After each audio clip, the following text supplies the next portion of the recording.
Dear student, आज हमारा lesson 2 accounting for partnership firm fundamentals है। आज हम ये जानेंगे पार्टनरशिप फर्म्स क्या होती है, इनकी आवश्यकता क्यों पड़ती है। तो पार्टनरशिप फर्म को हमें समझने के लिए पहले हमें सोल प्रोप्राइटरशिप फर्म को जानना जरूरी है कि सोल प्रोप्राइटरशिप फर्म क्या होती है।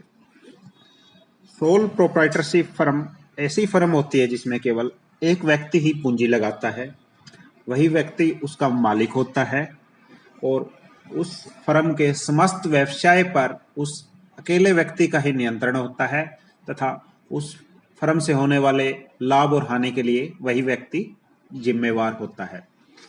तो इस प्रकार हम कह सकते हैं कि सोल प्रोप्राइटरशिप फर्म्स एकल स्वामित्व फर्म होती है जिसका एक ही मालिक होता है और समस्त कार्यों के लिए वह उत्तरदायी होता है। परंतु जब एक व्यक्ति किसी भी व्यवसाय को या फर्म को चलाता है तो उसकी कुछ लिमिटेशंस होती है। लिमिटेशंस कैसे कि एक व्यक्ति के पास संसाधन सीमित होते हैं, वो एक लिमिटेड मात्रा में ही इन्वेस्टमेंट या कर सकता है या पैसा लगा सकता है। इसी प्रकार उस व्यक्ति की जो है योग्यताएं भी सीमित होंगी और उस व्यक्ति की जो नियंत्रण कैपेसिटी है वो भी सीमित होती है तथा उस अकेले व्यक्ति की जो जोखिम उठाने की जो क्षमता होती है वो भी सीमित होती है। तो अकेले व्यक्ति की जो सीमित क्षमताएं जोखिम उठाने की, इन्वेस्टमेंट करने की और रिस्क बियरिंग कैपेसिटी है, इनके कारण व्यवसाय को आगे बढ़ाने के लिए और ज़्यादा इन्वेस्टमेंट और ज़्यादा मैनेजमेंट और ज़्यादा रिस्क बियरिंग कैपेसिटी की आवश्यकता होती है। इसके लिए व्यक्ति किसी अन्य व्यक्ति या और किसी से हाथ मिला के पार्टनरशिप फर्म की स्थापना करता है। इंडियन पार्टनरशिप एक्ट 1932 के अंतर्गत पार्टनरशिप फर्म्स के बारे में डिटेल डिस्क्रिप्शन है, दिया हुआ है कि कैसे पार्टनरशिप फर्म की स्थापना हो सकती है और क्या क्या इसके रूल एंड रेगुलेशन है। अब हमारे को यह तो समझ में आ गया कि एकल व्यक्ति की सीमित क्षमताओं के कारण पार्टनरशिप फर्म की स्थापना की जाती है। अब हम ये जानेंगे कि पार्टनरशिप फर्म की क्या विशेषताएं होती है जो उसको सोल प्रोप्राइटर या एकल स्वामित्व वाली फर्म से अलग करती है। तो सबसे पहली जो विशेषताएं हैं वो है मेंबर्स। जो पार्टनरशिप फर्म होती है उसकी स्थापना के लिए 2 या 2 से अधिक व्यक्तियों की आवश्यकता होती है। पार्टनरशिप अधिनियम में अधिकतम संख्या के बारे में कुछ भी वर्णित नहीं है, वो इस मुद्दे पे साइलेंट है या इस मुद्दे पे पार्टनरशिप एक्ट में अधिकतम संख्या के बारे में वर्णित नहीं है।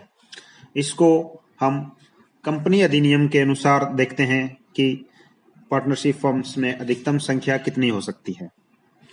यह बैंकिंग कंपनी की पोजीशन में अधिकतम संख्या 10 हो सकती है, नॉन बैंकिंग की 20 संख्या हो सकती है, परंतु पार्टनरशिप में अधिकतम 50 संख्या को 2013 के अधिनियम में संशोधन के कंपनी अधिनियम में संशोधन के द्वारा 50 तक बढ़ाया गया है। अब नंबर 2, एग्रीमेंट। पार्टनरशिप का जो जन्म है वो एग्रीमेंट के द्वारा होता है। एग्रीमेंट से ये डिसाइड होता है कि पार्टनर्स के आपसी रिलेशन कैसे होंगे।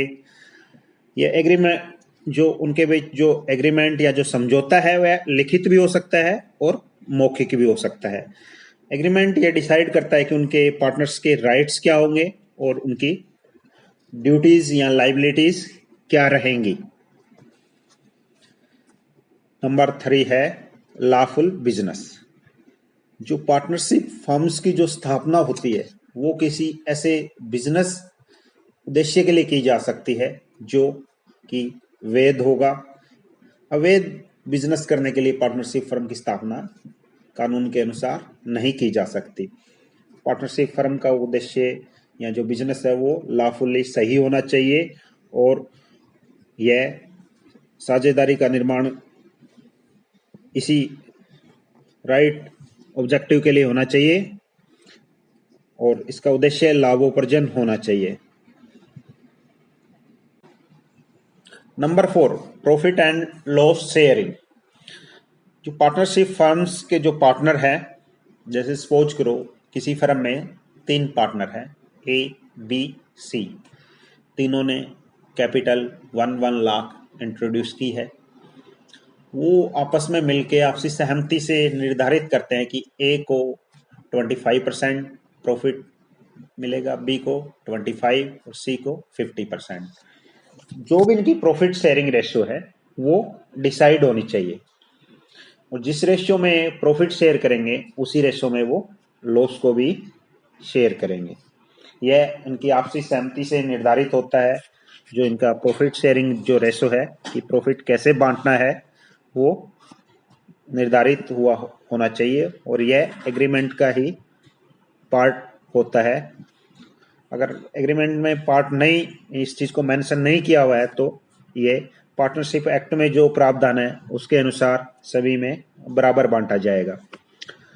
प्रॉफिट एंड लॉस में एक ये भी हो सकता है कि किसी पार्टनर को केवल प्रॉफिट में ही शेयर दिया जाए और उसको लॉसेस उसको डिस्ट्रीब्यूट ना किया जाए, ऐसा भी प्रावधान किया जा सकता है। अब हमारा नेक्स्ट है अनलिमिटेड लायबिलिटी। कई बार ऐसा होता है कि जो फर्म की असेट्स हैं वो सपोज करें, हम एक एग्जांपल से इसको समझते हैं, 10 लाख रुपीज है और फर्म को जो लॉसेज है वो 15 लाख रुपए हो गए। तो 10 लाख रुपए की जो पेमेंट है फर्म अपने असेट्स को सेल करके कर देगी। जो बाकी 5 लाख रुपए बच गए उनको कैसे पे किया जाए? तो फर्म के पास कुछ भी नहीं बचा, उस केस में जो बाकी के 5 लाख रुपए हैं वो पार्टनर्स अपनी पर्सनल प्रॉपर्टी को बेच के भुगतान करेंगे। इस प्रकार हम देखते हैं कि जो फर्म के जो पार्टनर्स है उनकी लायबिलिटी अनलिमिटेड है।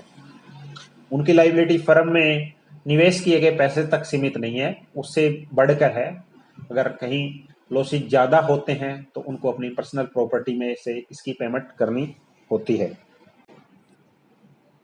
नेक्स्ट है ओनर एंड एजेंट। जो पार्टनर्स होते हैं वो अपनी फर्म के एजेंट के रूप में भी कार्य करते हैं, क्योंकि वो जो भी कार्य करते हैं उसके लिए फर्म उत्तरदायी होती है। दूसरा, वो ओनर भी होते हैं, क्योंकि बाकी जो पार्टनर्स काम करते हैं उसके लिए वो ओनर के रूप में भी उत्तरदायी होते हैं। इस प्रकार हम कह सकते हैं कि जो पार्टनर्स है वो ओनर भी होते हैं फर्म के और एजेंट भी होते हैं। नेक्स्ट है डिसोल्यूशन, पार्टनरशिप फर्म का विघटन। इस फर्म कई बार ऐसा होता है, कोई पार्टनर, किसी पार्टनर की डेथ हो जाती है तो फर्म का विघटन हो जाता है, फर्म समाप्त हो जाती है। इसी प्रकार कई बार कोई पार्टनर बैंकरप्ट हो जाता है या इंसॉल्वेंट हो जाता है, तब भी पार्टनरशिप फर्म समाप्त हो जाती है। इन 3 परिस्थितियों में, जैसे number 1 bankrupt, number 2 insolvent, number 3 death of any partner, इन तीनों ही परिस्थितियों में पार्टनरशिप फर्म समाप्त हो जाती है। अगर बाकी पार्टनर चाहे तो फर्म को कंटिन्यू कर सकते हैं, परंतु उसके लिए उन्हें पार्टनरशिप एग्रीमेंट फिर से करना पड़ता है और पुरानी फर्म समाप्त हो जाती है और नए सिरे से उनको सब चीजें फिर से डिसाइड करनी होती है।